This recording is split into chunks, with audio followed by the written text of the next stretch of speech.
about that potential motive. There is something that's come out in the investigation that gives you a sense of motive here and why this person did this? You know, I think it's come out from day one. I think from day one, we had some strong beliefs about what happened, and those beliefs haven't diminished. Do you believe it was a burglary gone wrong? I'm not going to get into those theories. We have our beliefs. Everybody else has theirs. Nano says he's intentionally withholding their theory and other details in the case, citing the integrity of the investigation. He confirmed investigators have been asking about potential internet issues the night of Nancy's abduction and said they're looking into the possibility a Wi-Fi jammer could have been used or if there was some other electrical disruption that night. The sheriff also says he's still hopeful the DNA found in the home will lead to the suspect. Liz Kreutz, NBC News. The desert silence of the Catalina foothills is usually absolute in the hours before dawn. It is a quiet born of prestige and isolation, where the saguaros stand like sentinels over multi-million-dollar estates. But on the morning of February 1st, 2026, that silence wasn't just broken. It was shattered by a void that would soon command the attention of the entire nation. 84-year-old Nancy Guthrie did not wake up to watch the sunrise over the Tucson mountains.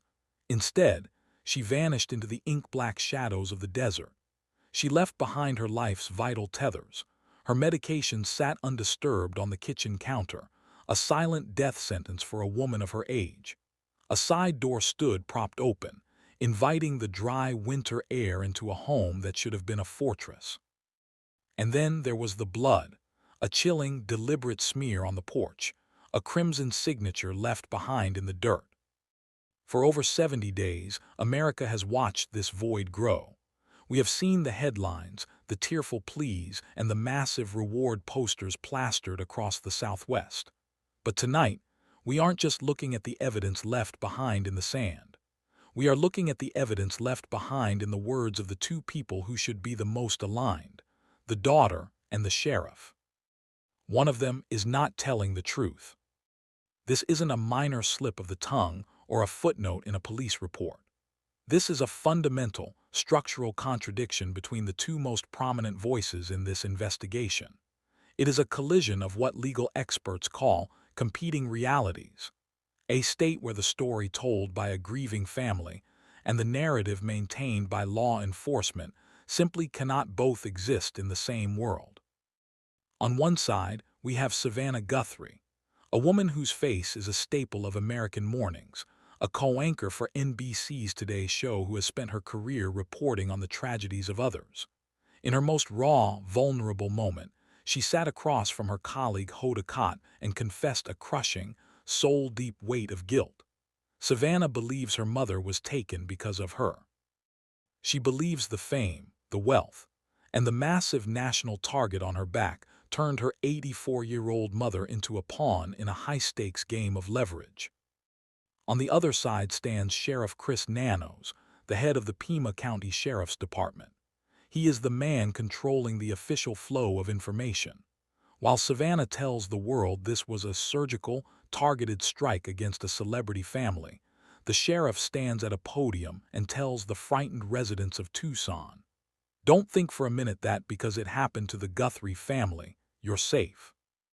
If Savannah is right, the motive is celebrity and the community is secure. If the sheriff is right, the motive is predatory and anyone, your mother, your grandmother, your neighbor, could be next.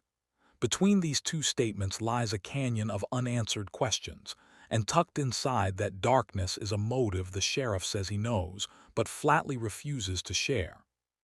Tonight, we peel back the layers of these conflicting stories. We examine the ransom notes that seem designed to humiliate rather than enrich, and the expert theories that suggest this might not be a kidnapping for money, but an act of cold, calculated revenge by proxy.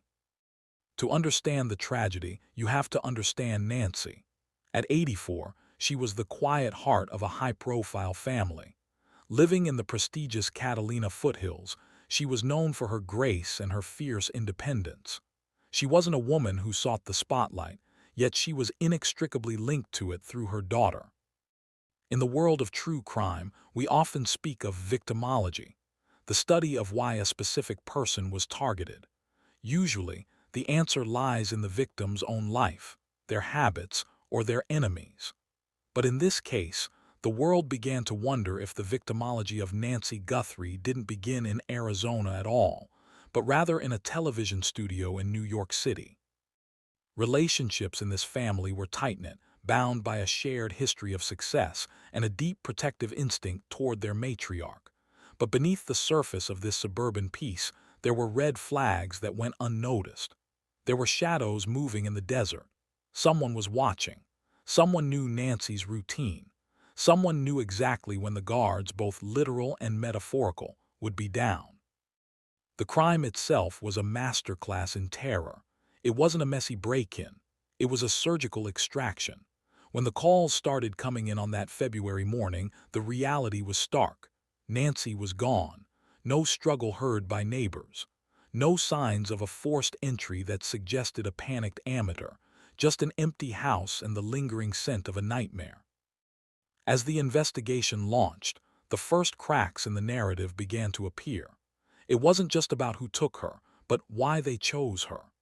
And as the days turned into weeks, the unity between the Guthrie family and the Pima County Sheriff's Department began to dissolve into the competing realities that haunt this case today. Was this a targeted strike on a famous family, or is there a predator stalking the Catalina foothills who doesn't care about headlines? We want to hear your theories in the comments below. Does the sheriff know more than he's letting on? If you found this opening chapter gripping, please like this video and subscribe to True Crime Threads. Hit the notification bell so you don't miss the next chapter, where we dive into the dark forensic trail and the bizarre ransom demands that went to TMZ instead of the family. The truth is out there in the desert. Help us find it. The morning light of February 1st did not bring clarity. It brought a silence that felt heavy, intentional, and cold. When investigators arrived at Nancy's home, they didn't find the chaotic ransacking typical of a panicked burglary. Instead, they found a scene that felt staged for maximum psychological impact. Doors propped open to the desert air. Vital medications sitting undisturbed on the counter. A silent death sentence for an 84-year-old woman dependent on them. And then there was the blood. A single, deliberate smear on the porch that served as a signature of violence in an otherwise eerily quiet neighborhood. As the Pima County Sheriff's Department began processing the scene, the digital trail began to hum, but not in the way anyone expected. This was the moment the investigation shifted from a local missing persons case to a national security event. The FBI moved in, and the world began to learn about the perfect crime mechanics involved. Specialized equipment had been used, Wi-Fi jammers that silenced the home security cameras and cut off Nancy's connection to the outside world. This wasn't a crime of opportunity, it was a high-tech blackout. Then came the demands, but the kidnapper didn't call the Guthrie family. They didn't leave a note in the mailbox or a burner phone on the doorstep. In a move that left veteran profilers reeling, the kidnapper bypassed the family entirely and emailed 2 local Tucson television stations. When the newsrooms, bound by ethics and police requests, refused to air the emails, the kidnapper pivoted to the one place where silence is not an option: TMZ. The demand was staggering, $6 million in Bitcoin, but as experts have pointed out, the medium was the message. By going to the press, the kidnapper wasn't just asking for money. They were weaponizing Savannah Guthrie's fame against her. They wanted the public to know the price tag. They wanted to create a spectacle where a daughter's wealth was put on trial in the court of public opinion. It was an evolution of the crime, from a physical abduction to a public humiliation. As investigators peeled back the layers of this digital ransom, they found a suspect who was hauntingly comfortable in the shadows. The emails were routed through encrypted servers. The Bitcoin wallets were fresh, and the taunts were specific. While the family prepared to pay, the sheriff's department was hitting a wall of their own making. This was the period where the competing realities began to take root. Behind the scenes, the sheriff was already pivoting away from the celebrity ransom theory, eyeing a darker, more personal motive that he refused to name. even as Savannah stood before the cameras and shouldered the blame. The investigation was no longer just about finding Nancy. It was about a silent war of information between a desperate family and a law enforcement agency that seemed to be looking at a completely different map.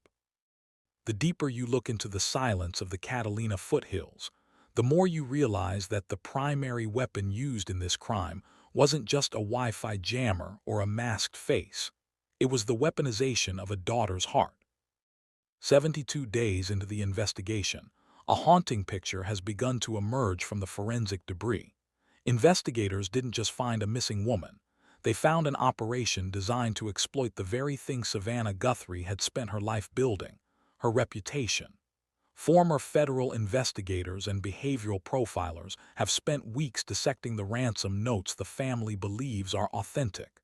These weren't just letters, they were psychological triggers. They demanded $6 million in Bitcoin, but they did so with a level of cruelty that suggests the money might have been secondary. The kidnappers didn't just want the wealth, they wanted the spectacle. By leaking demands to the press before the family could even process them, the suspect forced Savannah into an impossible choice: pay a ransom that law enforcement traditionally advises against, or risk appearing indifferent to her mother's life in the eyes of millions. It was a tactical strike on her character. But while Savannah was drowning in this public nightmare, the sheriff's department was moving in a direction that seemed to ignore her reality entirely. This is where the competing realities become most evident. Savannah looked into the camera on the Today Show and admitted she asked her brother, "Is this because of me?" His answer, "Maybe," is a weight she carries every morning. Yet, Sheriff Chris Nanos has stood at press conferences and effectively told the community that Savannah's guilt is misplaced, not because she's innocent, but because the danger is broader than her fame. If the crime were truly about celebrity, the threat to the neighbors would be zero. But Nanos told everyone to keep your wits about you, and that the suspect could absolutely strike again. This contradiction creates a terrifying third possibility. If the sheriff is right, then Savannah's fame wasn't the reason her mother was taken. It was simply the amplifier the kidnapper used. It suggests the motive isn't money or celebrity at all, but something far more personal and darker: revenge by proxy. Experts in criminal profiling have raised the chilling theory that someone from the family's past, someone nursing a long-standing grievance, spent years waiting for the perfect moment to strike at the person they loved most. In this version of reality, the $6 million demand was never meant to be paid. It was meant to be the sound of the trap snapping shut. As the investigation enters its 8th week, the gap between what the family believes and what the sheriff knows has become a chasm. The sheriff claims to know the motive. He claims the investigation has identified the why. But he refuses to speak.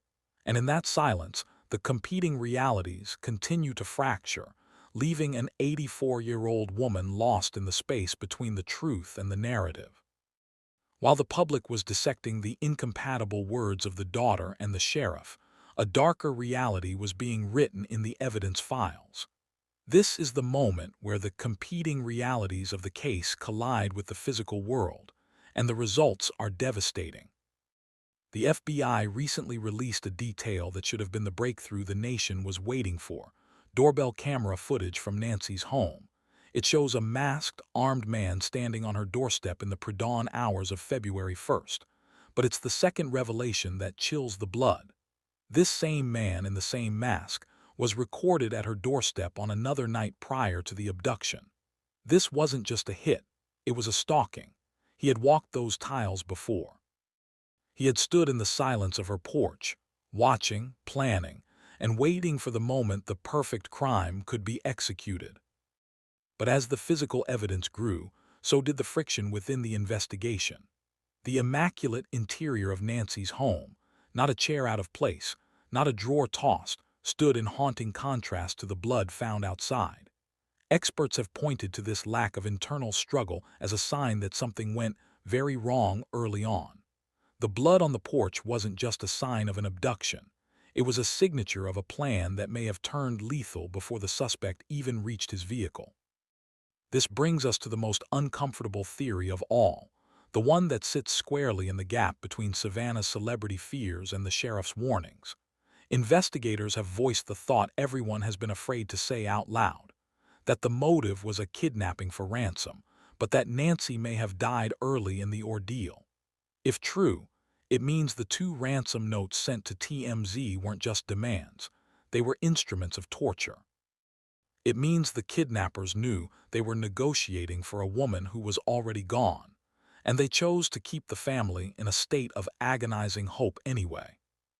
In this light, the sheriff's refusal to confirm the celebrity motive takes on a more cynical tone. Is he withholding the motive because it's a vital investigative secret, or because the investigation itself has been a series of missed opportunities? From the personal controversies surrounding the sheriff to the 10-day ultimatum he now faces from the Board of Supervisors, the man in charge is someone whose credibility is being eroded by the very case he is supposed to solve. As the April 21st deadline approaches, the nation is left to wonder which reality will survive. Will the sheriff be forced to reveal the motive he's been guarding? Or will the mystery of what happened on that bloody porch remain buried in the Arizona sand? The clock isn't just ticking for the sheriff, it's ticking for the truth. And for Nancy Guthrie, 84 years old and over 70 days gone, the time for competing realities has long since run out. The shadow of the Pima County Jail now looms over this investigation, casting a different light on the perfect crime. While the world looks toward the high-stakes drama of national television and the digital footprints of Bitcoin, legal experts have introduced a theory that brings the case back down to the cold, hard earth of the criminal justice system. The assessment is blunt. The kidnapper might not be a shadowy mastermind or a disgruntled fan, but a frequent flyer of the local jail, a career criminal, someone who has spent their life cycling through the system, learning the mechanics of home invasions and the vulnerabilities of the elderly. This theory bridges the gap in the competing realities. If a career criminal targeted Nancy, it explains the sheriff's warning, because a predator like that doesn't just strike once.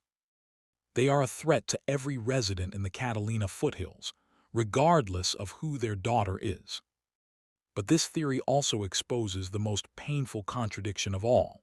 If the kidnapper is a known entity, a man already in the system, then the failure to find him isn't just a mystery, it's a systemic collapse. It suggests that while Savannah Guthrie was agonizing over whether her fame was a death sentence for her mother, the person responsible might have been someone the state already had in its grasp and let go. The ransom notes in this framework take on a more sinister character. They weren't a sophisticated financial strategy. They were a desperate gamble by a criminal who knew the names in the headlines and decided to aim for the biggest payout of his life. The $6 million demand wasn't a calculated figure. It was a shot in the dark, fired by someone who understood the emotional desperation of a family with everything to lose. As we stand just days away from the April 21st deadline, the pressure on Sheriff Chris Nanos has reached a breaking point. The Pima County Board of Supervisors isn't just asking for updates, they are demanding sworn testimony. They want to know why the doorbell footage was lost and then found. They want to know why the Wi-Fi jammer theory was ignored for 40 days. And most importantly, they want to know about the motive the sheriff claims to hold like a trump card. The competing realities are about to be forced into a single, undeniable truth. Either the sheriff has a breakthrough that justifies his silence, or the silence was a shroud for an investigation that lost its way. Behind the closed doors of the sheriff's office and the FBI field office, the answer to why Nancy Guthrie was taken is already written. Whether the public and the family will ever be allowed to see it remains the final, haunting question of this 72-day nightmare. The clock is at 8 days. The desert is silent, but the truth is beginning to scream. As the sun sets over the Arizona desert, the countdown to April 21st has become more than a bureaucratic deadline. It has become the final stand for the truth in the Nancy Guthrie investigation. The competing realities that have defined the last 72 days are now accelerating toward a point of total collapse. On one side of this divide is a family in agony, led by a daughter who has publicly shouldered the blame for her mother's disappearance. Savannah Guthrie's admission that she believes her fame turned her mother into a target is a tragic pillar of one reality. It is a reality where the crime is personal, the motive is financial, and the perpetrator is an opportunist who saw a Today Show anchor and calculated a $6 million payout. But on the other side of the divide is a sheriff whose actions and warnings suggest a reality that is far more expansive and potentially more unsettling. If Sheriff Chris Nanos is right, if the community is truly in danger and the suspect could absolutely strike, Savannah's celebrity is merely a distraction. In the sheriff's reality, the kidnapper is a predator whose target selection is based on vulnerability, not fame. Yet the sheriff has refused to reconcile these two versions of the story, leaving a vacuum of information that has been filled by expert speculation and mounting public anger. Legal analysts have been vocal critics of this discrepancy, pointing out that in a competent investigation, the family and law enforcement typically operate from a shared set of facts. Here, they are miles apart, and while they drift, the evidence continues to paint a confusing picture. We have an immaculate home interior with no signs of assault, contrasted against a bloody porch. We have a suspect who was caught on camera stalking the home days before the abduction, suggesting a level of premeditation that defies the random opportunist theory. Now, the Pima County Board of Supervisors has stepped in, losing patience with a sheriff who has been embroiled in controversies ranging from airport security violations to allegations of internal mismanagement. Their unanimous vote to compel Nanos to provide sworn testimony by April 21st or face severe administrative consequences is the ultimate wildcard. For the first time, the man who says he knows the motive may be legally forced to reveal it. As we reach the conclusion of this chapter in the Nancy Guthrie story, we are left with the haunting question that investigators and the public have forced into the light. Who is wrong? Is it Savannah, carrying a burden of guilt for a crime that was never actually about her fame? Or is it the sheriff, whose silence and contradictory warnings have served to protect his own credibility rather than the 84-year-old woman he was sworn to find? The answer sits in the gap between their words. It sits in the files the sheriff is guarding, and it sits in the silent desert where Nancy Guthrie vanished 72 days ago. 72 days of silence has not dampened the intensity of the investigation. It has only sharpened the blades of the theories cutting through it. On April 6th, as Savannah Guthrie returned to the Today Show anchor desk for the first time since the abduction, the kidnapper struck again. This time, the communication was darker, more final, and sent with a precision that felt like a direct assault on the family's renewed public presence. 2 new messages were delivered to TMZ. The sender didn't just ask for money this time. They claimed to know exactly where Nancy's body is hidden. They claimed to know the names of the people who took her. Forensic profilers are now looking at these messages not as ransom demands, but as instruments of pure torment. The timing, coinciding exactly with Savannah's return to work, suggests a predator who is not just watching Nancy, but watching the news, watching the ratings, and watching for the exact moment when the family tries to reclaim a sense of normalcy so they can shatter it again. This brings us to the most explosive forensic development in weeks. Legendary profilers have looked at the blood on the porch and the immaculate state of the house and reached a chilling conclusion. They suggest that something went very wrong almost immediately.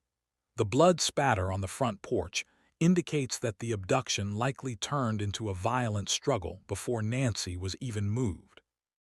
This theory introduces a haunting question of retribution. It asks, who in Nancy's orbit, family, friends, or professional associates, would be hurt the most by her disappearance? If this wasn't a kidnapping for profit, it was a strike of pure, unadulterated retaliation. It suggests that the kidnapper's true victim isn't the woman they took, but the people they left behind to mourn her. As the April 21st deadline for Sheriff Chris Nanos approaches, the competing realities are finally being called into a courtroom. The Pima County Board of Supervisors has not just asked for answers, they have begun an investigation into the sheriff himself. They are questioning the lead investigator's experience. They are questioning the lost evidence.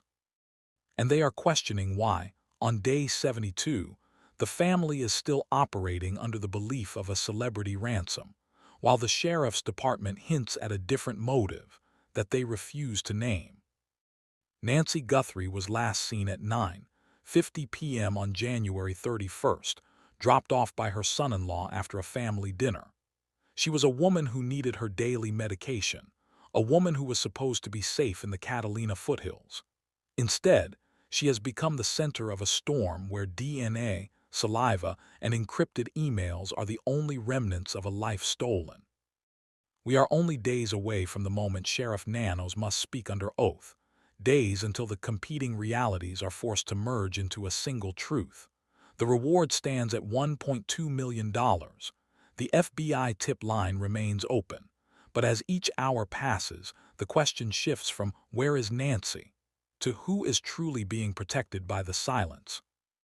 The desert has a way of swallowing secrets, but it cannot silence the conscience of a nation that has watched this tragedy unfold in real time. As we stand at the precipice of a legal reckoning, the case of Nancy Guthrie remains a haunting testament to the fragility of security and the devastating weight of a public life. We are left with a landscape of shattered glass and unanswered questions, where the truth seems as elusive as a mirage on the Tucson horizon. If the competing realities ever merge, what will remain? Perhaps it will be the realization that no amount of fame can provide a shield against the darkness, or perhaps it will be the uncovering of a systemic failure that allowed a predator to walk among the elite. For Savannah Guthrie, the morning light of the Today Asterisk show may never look the same, shadowed forever by the what-ifs of a February night. For the community of the Catalina foothills, the gates and the guards now feel like hollow promises against a threat that law enforcement still struggles to define. Justice in this case is not just about a verdict in a courtroom or a signature on a plea deal. It is about the restoration of a truth that has been twisted by ransom notes, digital jammers, and political maneuvering. It is about finding a woman who was a mother, a grandmother, and a friend before she became a headline. Until that truth is unearthed from the Arizona sand, the silence of the desert will continue to scream. What do you believe is the final piece of this puzzle? Is the motive hidden in Savannah's high-profile past, or is it buried in the sheriff's secret files? Let us know your thoughts in the comments below. Your perspective matters in the search for justice. If you found this investigative series compelling, please like this video and subscribe to True Crime Threads. Share this story to keep Nancy's name in the public eye. Turn on notifications so you're the first to know when the April 21st testimony brings the truth to light. Thank you for watching.